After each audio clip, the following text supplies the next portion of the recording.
sometimes you just get that feel, you know, you get that vibe. Yeah, that's a good, I kind of forgot about that. Yeah, so did I. I'm like, now it rings a bell. Yeah.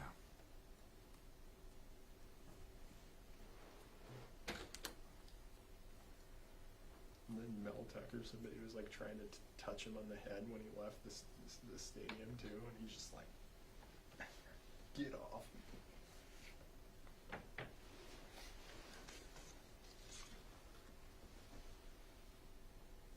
Oh shoot. That's why I don't know why they don't have a policy when everybody's going through the same tunnel that they don't like hold one team and let them go through and have, you shouldn't have to do that. You'd think that'd be the policy anyways. Right. Right. Because yes, you want to give them the benefit of the doubt, but at the same time, it takes one time for it to go right. Yeah. But that stuff's been happening in Michigan Tunnel for I know. years. For, like it's not like for like a every decade. time, but Yeah. we found some mentions of scuffles back in like the 60s. Okay. Yeah. Every year there's always something there, you know, or the hollering and yelling at each other. Yeah, the common denominator is Michigan, the tunnel and the program. Yep. Michigan State is taking all the heat. Obviously, they should for inexcusable. But it's like, what's the common denominator here? I was surprised that there were beat reporters down there. I was too. Because I mean, obviously, I follow those guys, and I'm like, aren't you guys on deadline? Like, don't you have to file a Yeah, I wonder if order like, right now? I wonder if the Saturday Night print deadline's so far gone that Yeah, that could Right. have been. That Right. could have been. Yeah, that's 'Cause probably what it was. that game didn't end till almost 11 Eastern. Right, that's a good point. I was just like, whoa, these guys are down there right now? Yeah. I guess that's why you go down early. Right? Yeah. Well, it's just like Buffalo Stadium last night. Diggs and Jair Alexander, Yeah. John on the way out. Like they both come out the same tunnel. You're right. too. It's another old stadium. Yep. Probably. And everybody was trash talking on the way out. Yeah, it's just dumb. Then Jair said Waiting on my sound Diggs was guy. calling Jair was calling Diggs a little boy. You got Even the Metrodome had different tunnels. okay. Come on. Like Crazy. Yeah, exactly. You know, that was peak design, the Metrodome, you know, they were ahead of the game. Yeah, exactly. Oh man. The best part is when that place was empty at the end, like how you could just see how decrepit it was, like when everybody left that stadium, you know, at the end, and you just walk through it, you're like, oh my gosh. Yeah.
Are you doing any basketball stuff this year? Yeah, I'm going to probably when football slows down a little bit, that's when I'll start getting in. Are you doing there's an exhibition this week, right? Yeah, Wednesday. Wednesday, it's a women's and men's double, isn't it? The women's and men's double is I think Monday, it's right? the season opener. Okay. Is a double. Okay, got it. Yeah, because Which they I played think an is- exhibition yesterday. And won it. This That's a seven. week from today, right?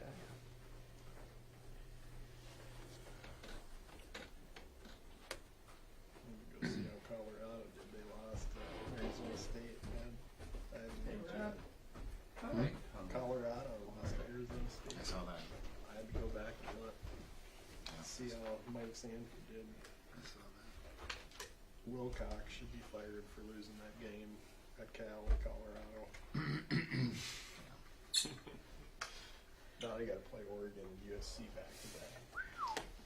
That ought to Man, be I watched UCLA, man. Just tough to stop. Charbonnet's my guy. He can run the ball. He's going to be a great NFL back. DRT is just like effortless out there sometimes.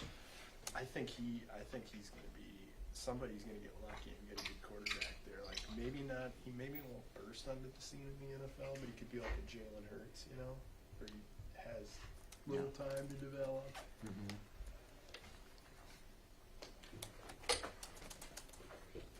He's been so good off play action too, because I was looking at the numbers and I'm like, because I'm looking at all these potential Vikings quarterbacks, you know, all these guys that are good at play, you got to be good at play action. So I'm like, well, Hooker's good at play action. Problem is Hooker's like 25 years old. Yep. So Quasey probably won't touch that. Hopefully Will Levis continues to play poor because he's in kind of a bad situation and people can overthink that one a little bit.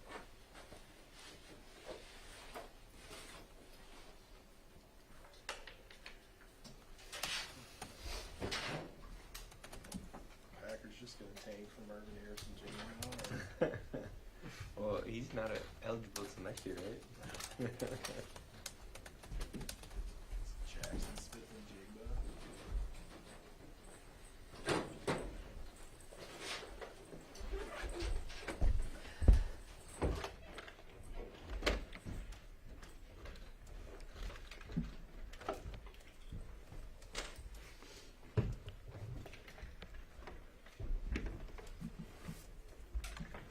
Hey, John, Minnesota.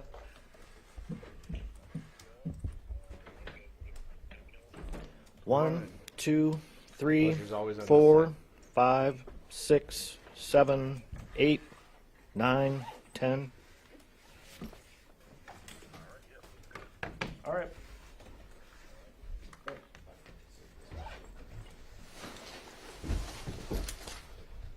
Check.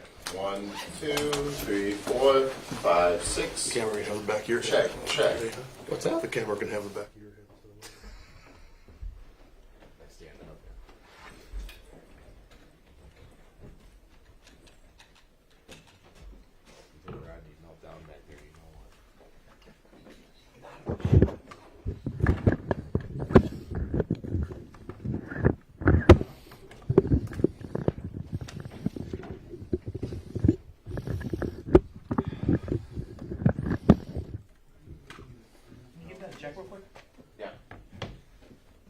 Check. 1, 2, 3, 4. Yep.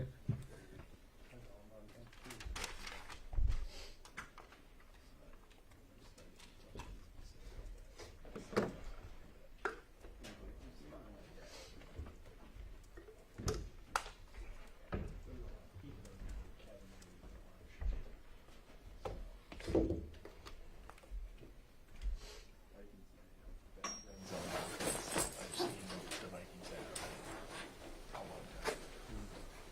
Like I can't even recall one that's been particularly close. Dare you put dirt on Kevin Stefanski's name?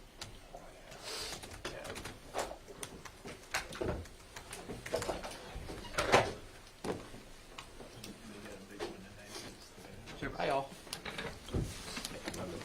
Victory Monday. Victory Monday. Be like Pat Peterson, just keep going. Just set that break on That was a fire. man with an agenda. I should have had some of your columns to print out on your chair and like. That's right. Motivates is. Why would he do that? Subscribe to the paper until you stop writing. Why would he do that? You saving the seat here? I wonder how much of that was factored in fiction versus him just building it.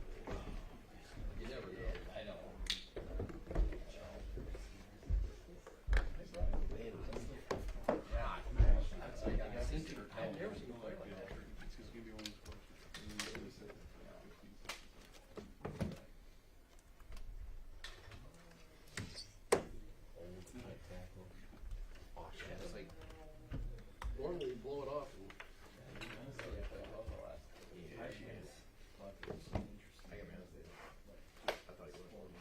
Yeah, right. I know.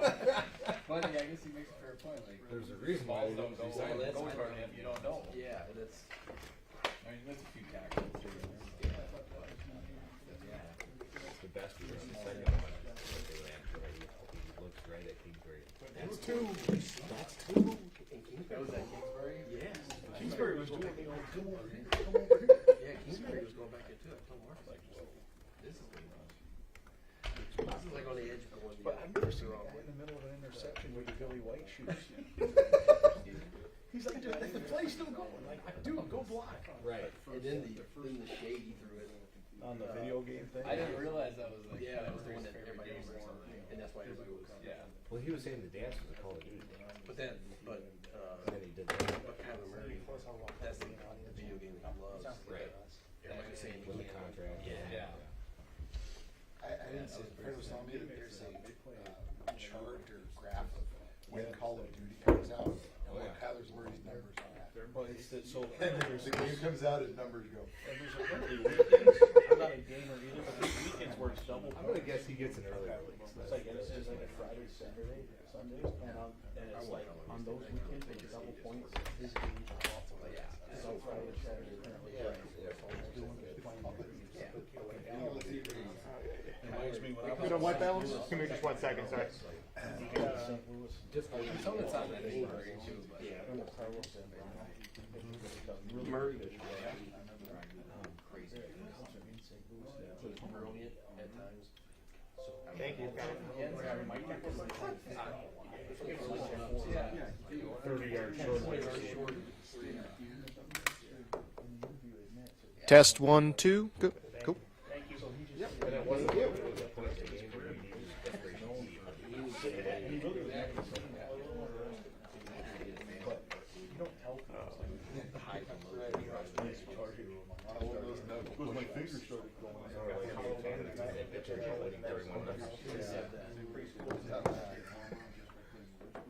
I got the awful uniform for My wife is.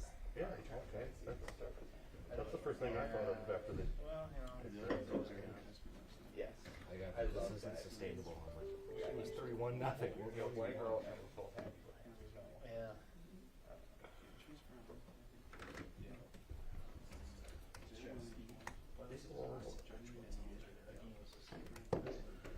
They've outscored the 5 wins. They've outscored the opponents 214 to 24. That's a good stat. 190 I might points. use that. That's a good stat. Don't be stealing my stuff. Do your own research. So I was watching that game, I was Gophers.com. sitting there thinking, I was watching Rutgers and somehow Iowa sounds they're off. Iowa had a career day. They had 3 offensive touchdowns. Northwestern. Northwestern's a program kids that roll out. Kirk gave his son an extension on this. Right. I still say. I get that Nebraska is bad for 11. That's a lot of points on the road. Yeah. When they had 3 Big Ten games where they scored 17 or fewer. Just doesn't have the pass before the shot. The shot, he was way off to the side. And shot wide, you could see. Channel 11 didn't like it. I said, did you not see that?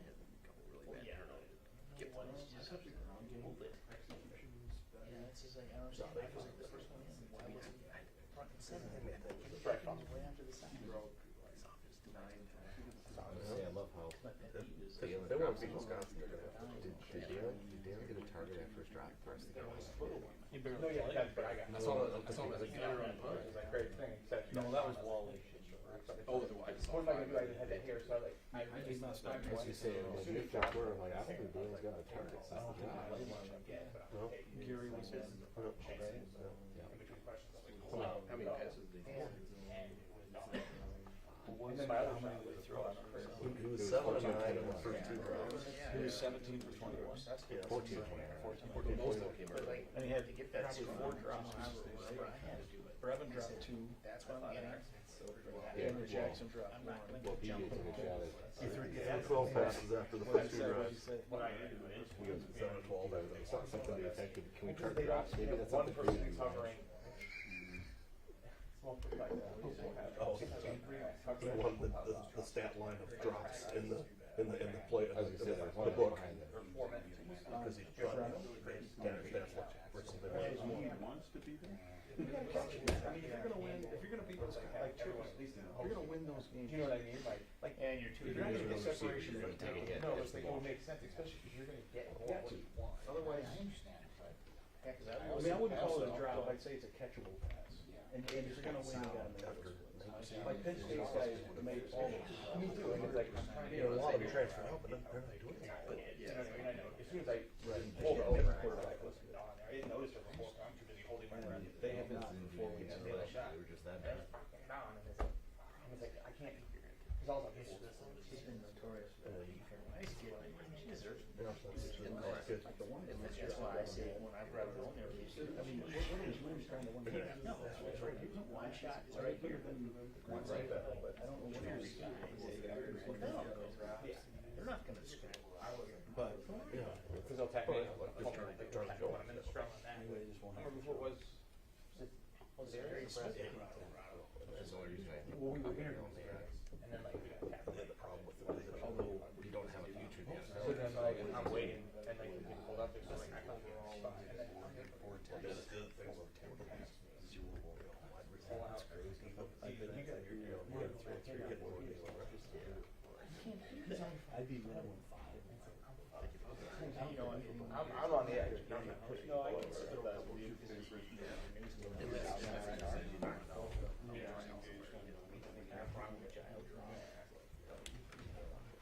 I've only got 3.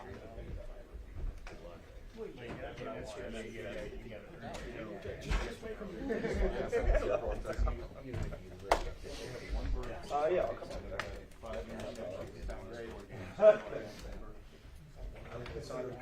Not coming over. Only vertical guys. My kid was sick, and he was like 5 interceptions. They told us something like he got thrown out of the day. But you're kind of birthday party. Yeah, but they weren't all. I got Batman, and he was talking like 40, 50 years old. Like, little Batman.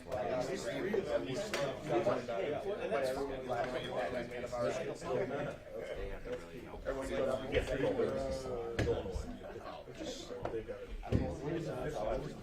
They had Blues Purdue. I don't remember. In Michigan. Penn State.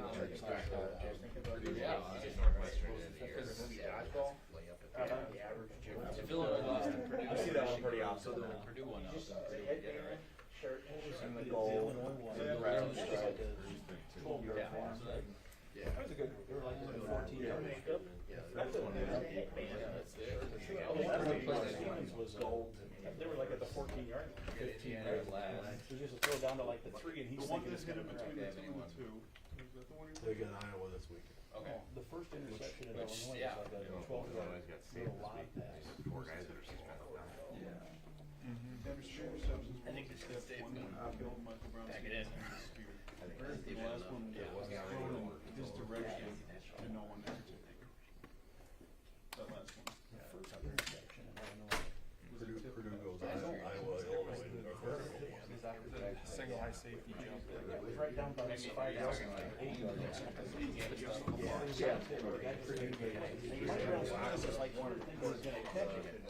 He's waiting for the ball to run into the Yes, inside. they ran. Yeah, heaven forbid the receiver. I understand, but that wasn't a that was like a 12-yard pass, 15-yard pass. None of them. At least one. No way. It was a shot. It was at the 8-yard line where he caught it. So you're saying it was on a pass for 40? Maybe. I don't believe it was. And then Jared Allen to do that too.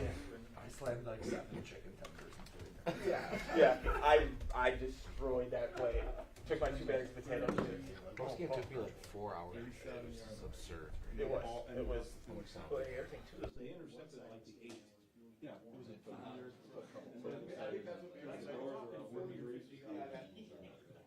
Grimmer, Grimmer, please.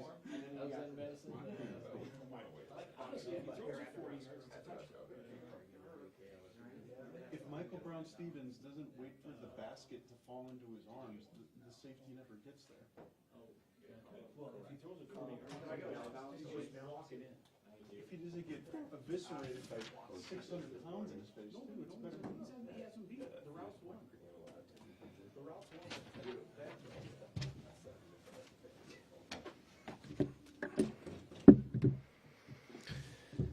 All right, good morning, everybody. Happy Halloween to everyone out there. And that's the opening statement. So, just got some questions. PJ, I know you don't like the word conservative when it's talked about your offense. How would you describe kind of the game plan that you had against Rutgers? Well, I mean, we talked to Mohammed that he might have to be ready to carry the ball anywhere between 35 and 40 times. And he did exactly that within a few numbers, right? So we knew it was going to be that type of game with both teams. I mean, there was 23 total minutes of the first quarter. That's a 15-minute quarter. But usually, 15 minutes could last an hour and a half. It lasts 23 total minutes. You make a game plan based on who you're going to play and what type of game you think it's going to be. And then what you have available, what they're giving you. But we marched down the field, 99-yard drive, 86-yard drive, and it's 14-0. And then we have a holding penalty and we're driving the ball again. And then the same thing happens on the next drive.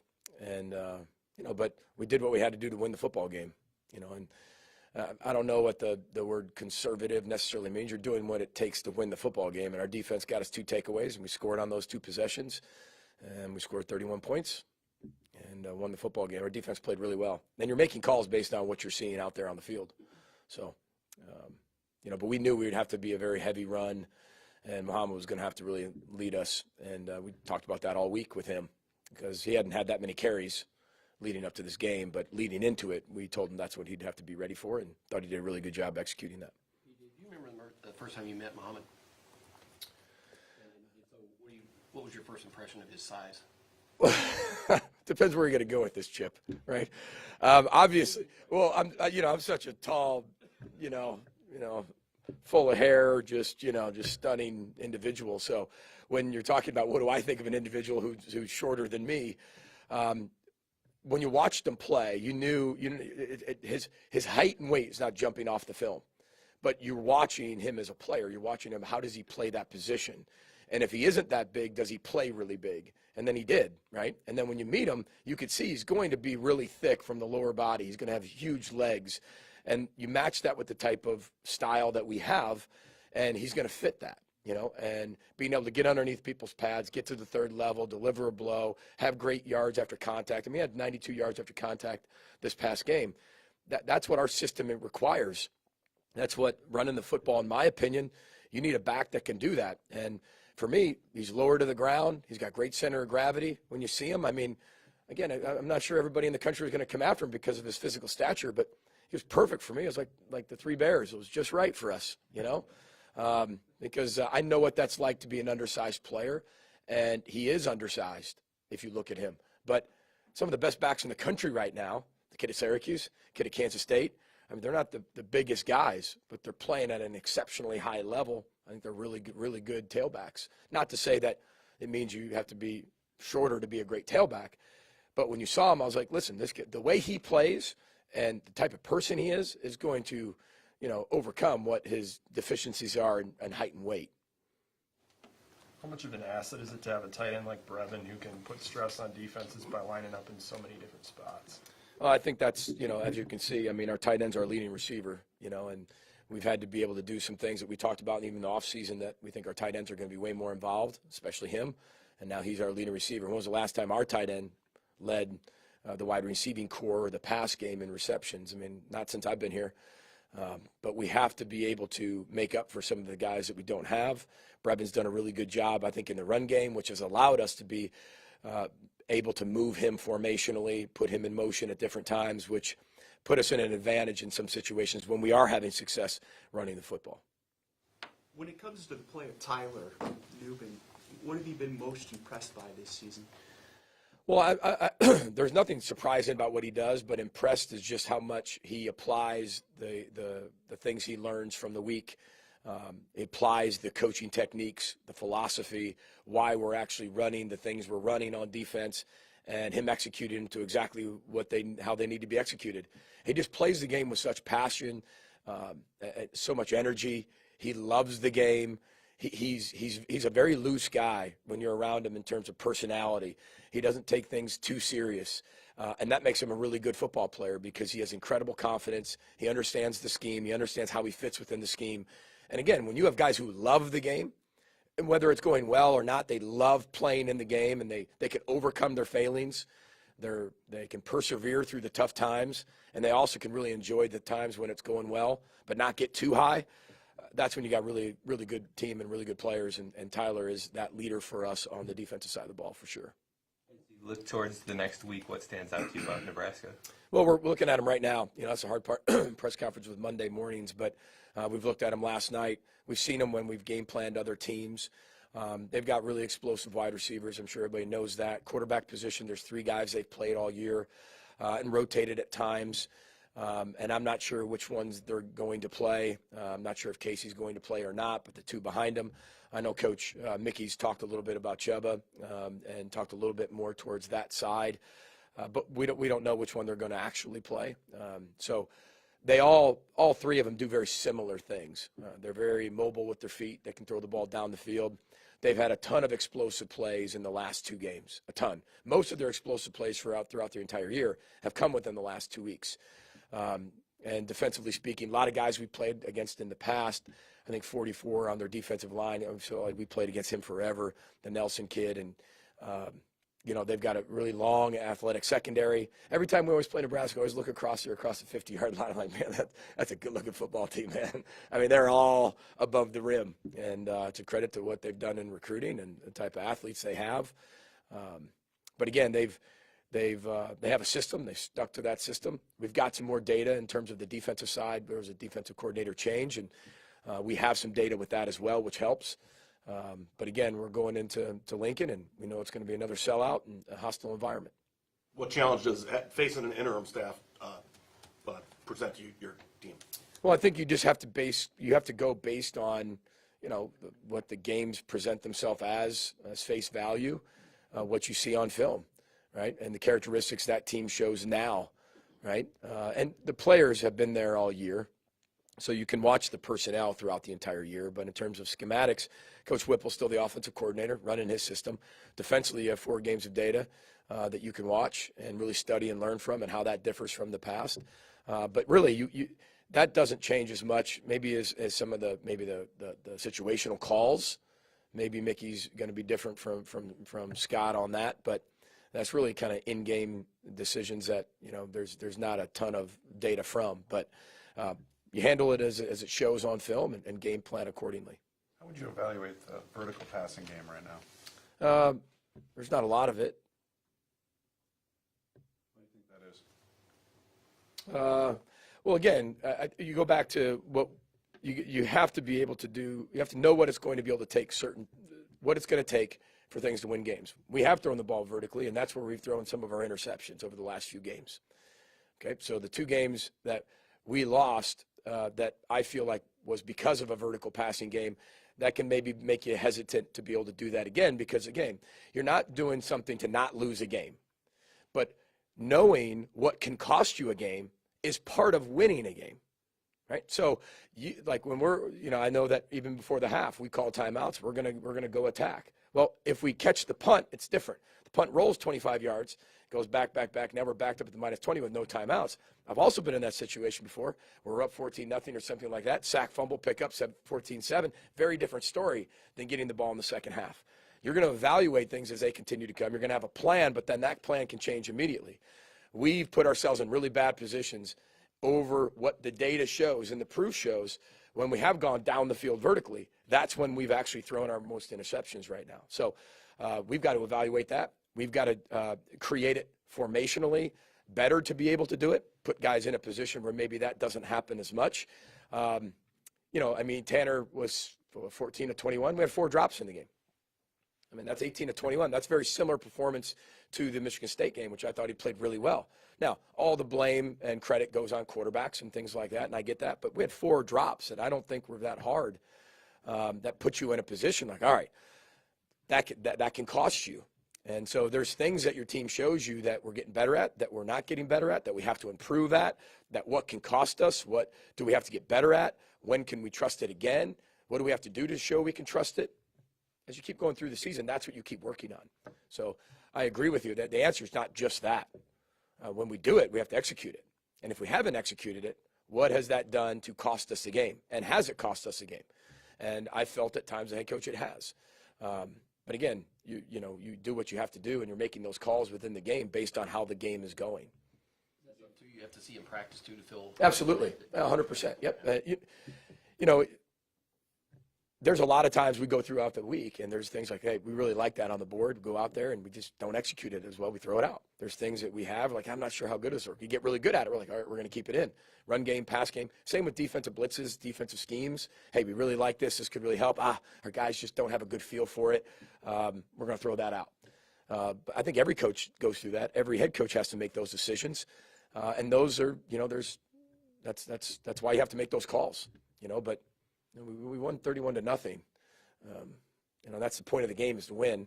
How we win, it's going to be very different from week in, week out. And maybe some people won't like that part, but that's okay. We've won really close games that maybe we didn't play very well, and people loved it. But maybe we didn't play so well. We played really good and maybe won by a lot, but somebody didn't like how we won. That's a sign of a program going in the right direction and people not liking how we win. But for the most part, the people that talk to me, if you win and you win the way that you need to win, and you have a happy locker room, you can approach all those things on Sunday. But we had 10 total possessions. And you're not going to do things that cost you a game. But we had 2 holding calls that crushed us on drives.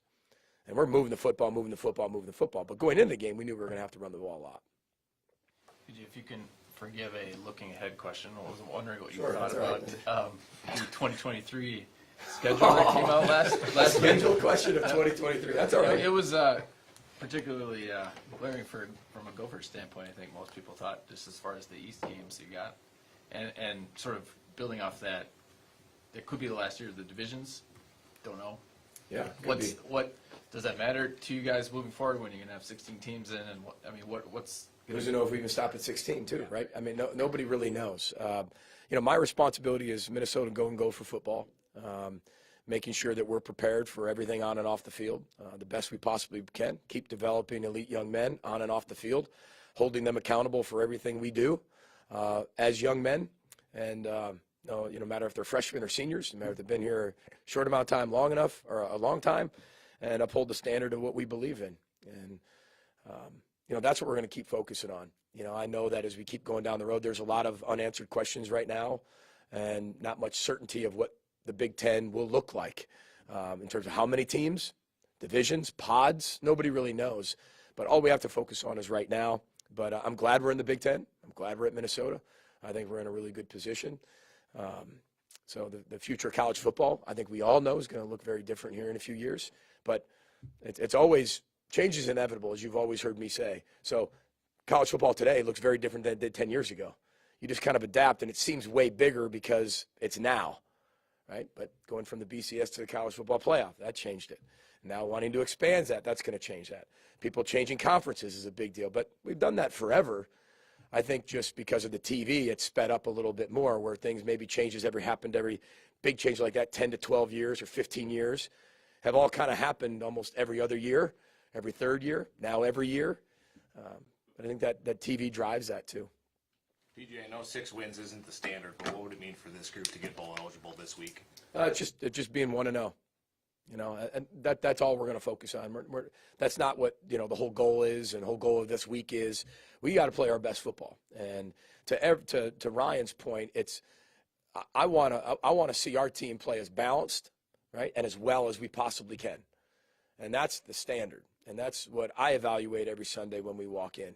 And that's what we want to do, and that's going to be our goal this week. What we show in practice, what we show we can do in practice, what we show as individuals, what we show if guys are ready for roles or not, that's what we'll determine as we keep going forward. But there's a lot of factors that go involved in that. But to us, just do everything we can to be 1-0 against a really good Nebraska team on the road.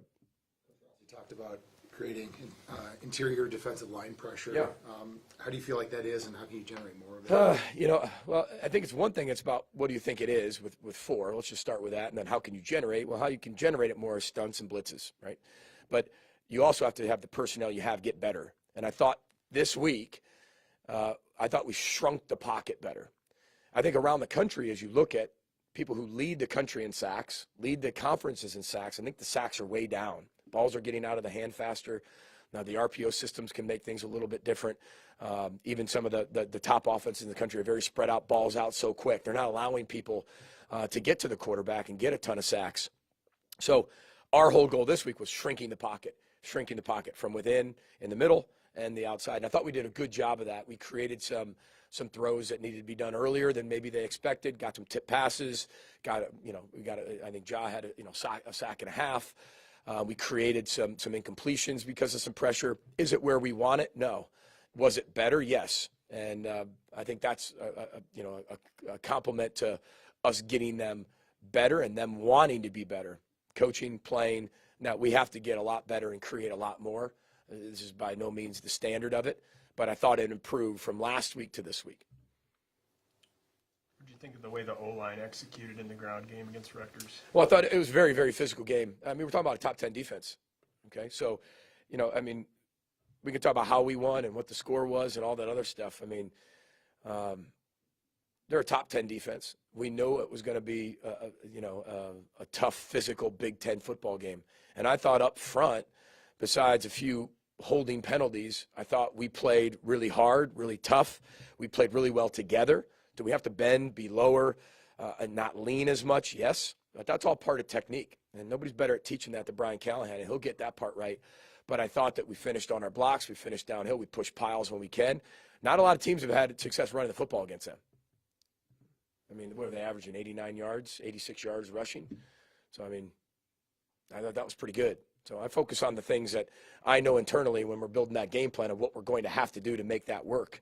And I thought we controlled the ball, controlled the clock, controlled the game, made decisions that gave us the best chance to win. And those are what you're doing. And I thought our offensive line led the way in that. Do I think our pass pro has to get better? Yes. But I can go through every single position and tell you what we have to actually get better at. That's a job of a coach, right? As Hugh McCutcheon, who, wish all the best, who's I'm a huge fan of and very excited he's going to stay here, says coaches are always perpetually disappointed. And that's our job. And every day it's pretty much true, right? You can always find something else to get better at. You can always find something else to coach better in a different way. And that's what we're working at daily with our players, especially our O-line. One or two more for Coach. You've now watched the Gophers for 2 months. Who are some of the younger guys that are standing out? Yeah, Christian Hoskins, he had a great day yesterday, had some explosive plays. Obviously Athan goes in there and plays some for us just to get him some more reps. Jacob played a lot of it last night. I saw some guys on the defense side of the ball, the Anthony Smiths of the world. Anthony had a really good day yesterday. Jacob Schuster is getting in there, getting some reps. Some of our young linebackers, the Joey Gerlachs. Joey had a really good day yesterday. Maverick had a good day. It's nice to be able to see some of those young guys. Tony Nelson, one of our offensive linemen from the state of Minnesota, had a really nice day. And again, it's hard for young players, right? When you go from high school and you're starting, you're the best player probably on the field, right? Almost every week. And you come into a Big Ten atmosphere and everybody's really good. And then if you come here in June, everything's a shock. Basically everything for the next month and a half is an orientation. Everything's some type of orientation. You got your academic orientation, you got your culture orientation, you got your position meeting orientation. Everything's an orientation. And then you go to training camp, and then it's like, holy cow, this is a whole different level of practice, size, strength, speed. These are grown men. Remember, the biggest difference I've always said is high school to college, not college to the pros. It's high school to college. And on the field we have now, there's 17-year-olds versus a 28-year-old. We have a kid that's 28 years old. So there's a massive amount of maturity difference. But when they go through training camp, everybody's with everyone, right? Because it's Minnesota versus Minnesota constantly. As you get towards the end of training camp, you got to start game planning. Then all of a sudden you divide into scout teams. And across the country, no matter where I've been, that's the hardest part. Because now all of a sudden, all the things you're doing Minnesota versus Minnesota now go towards opponents. And you still get Minnesota work on your technique, but you're also now on a scout team where now you're giving somebody else's look, somebody else's techniques, somebody else's stunts and blitzes, somebody else's defense, somebody else's offense. And that's hard because you also feel at times, maybe I'm not getting any better. And then you can get discouraged, you can get frustrated.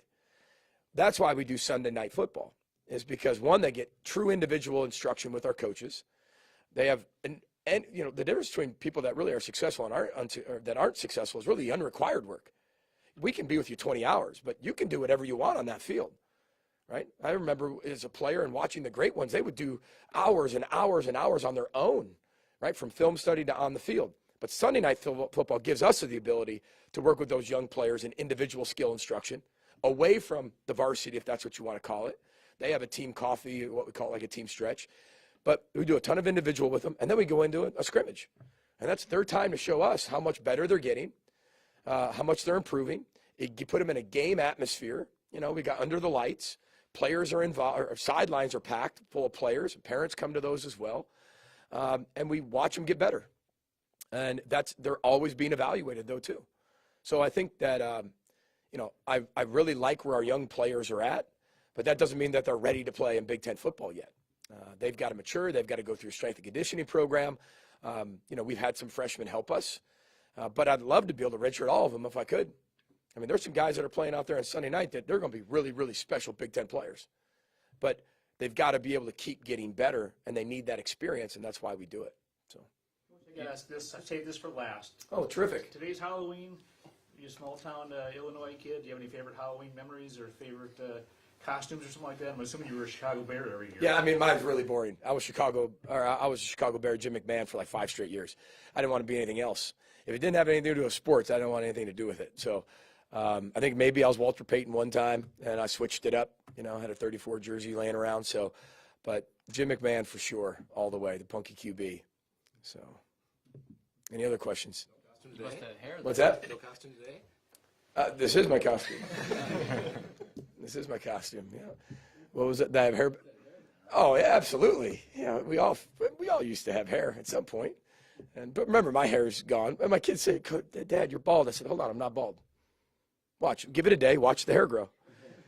I said, "This is a choice. Okay, this is a choice to shave my head. I am not bald." And my daughters love to give me stuff on that, you know, and you know, but a lot of guys on the team, you know, and they have a tradition of touching my head after practice. So I don't know, whatever. So. I like Snickers. Yep, I would say that. I always have one before a game too. So. You know, our kids, we had them, you know, they're in school, so, you know, and, you know, we're a blended family, so, but we had our kids trick-or-treat to our house Sunday. Just walk outside, ring the doorbell, and we're going to go trick-or-treating with you. That was our trick-or-treating on Sunday before we had to take them back, so. But I think the Big Ten did the bit of honeys. I'm not a bit of honey person. And those, you know, remember those, the orange and black, just toffee that was just wrapped up? That was the worst. Those, I hope nobody's giving those out. So those were the absolute worst. And most of them were half unwrapped by the time you got them. So, and I was one of those kids, I don't care if it was unwrapped, half wrapped, if it was not wrapped, I was going to eat it. So my parents had to always dig through my, you know, my pillow sack before I would get in there. So, but yeah, that's true. And erasers or notebooks. My neighborhood gave a lot of notebooks out. But it's great. Our staff, Norris Wilson, not to go on a tangent about Halloween, but Norris Wilson does a great job here. We had 150 Hope kids here last week for our Halloween tradition of trick-or-treating to each room, kind of have a little haunted house, or about 40, 50 players over here. they just have a blast with it. You know, they have that whack-a-mole in the indoor, play a ton of games. I mean, it's really special. So, and then all of our staff, they'll go home between about 4:30 and 6:30 tonight, trick-or-treat with their kids, and then come back. Because as an assistant, I mean, I never got a chance to do that. And that was really hard for me, you know, with young kids. And, you know, you kind of, Monday's a game plan day. But I feel like you know, moments of memory is what life's about, period. Win games, lose games, hired, fired. You got to be able to have those experiences with your children. And, you know, I won't have that with my own, but that doesn't mean our staff shouldn't have those today. So I know they'll be gone from about 4:30, 6:30, but then they'll come on back. And they always have some great stories when they come back. So I look forward to hearing those. Appreciate it, guys. Row the boat, Sky Go Gophers. Happy Halloween.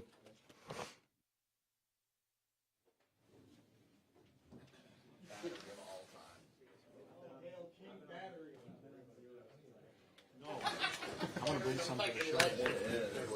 All right, man.